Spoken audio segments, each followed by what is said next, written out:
Mate! Mate! Mate!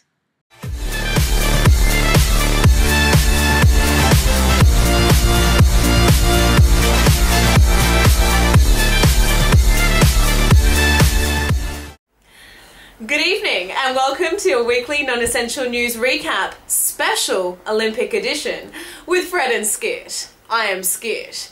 Now, with only 157 days left to go until the London 2012 Olympic Games, the countdown is well and truly on. In light of this, Fred is down at the Olympic Stadium to give us a bit of a tour of the grounds and a general update of what's going on. Fred, what can you tell us? Thanks, Skit. As you can see from that bad boy behind me, we're at the Olympic Park. Fred, you were meant to be inside the stadium to give us a behind-the-scenes AAA rated private tour. What happened?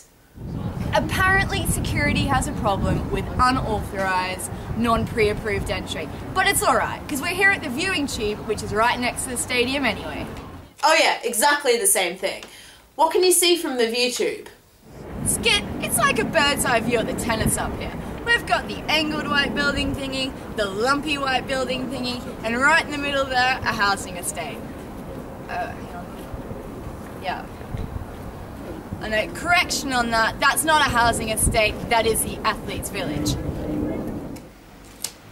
A few months ago, Mayor of London, Boris Johnson, announced that we were Olympic ready and if need be, could host a snap Olympics tomorrow. Fred, you're down there on the scene. Are we Olympic ready? Skit, we are Olympic ready. London's new iconic structure, the Orbit, is at least 42% done. We need to ask ourselves, do we really need an operational lift? This is the Olympics. Let people feel part of it by climbing out the scaffolding. I mean, once my 93-year-old grandma gets started, she'll be right. And also an observational deck.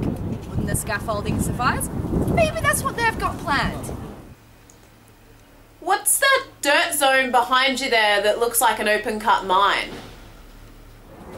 Oh, that's the Legacy Olympic Park landscaping. The plan was to have 9 character areas, some of which included food growing areas, new wildlife habitats, and mountain biking facilities. From what we can see over there, we're presuming that's going to be the new BMX track.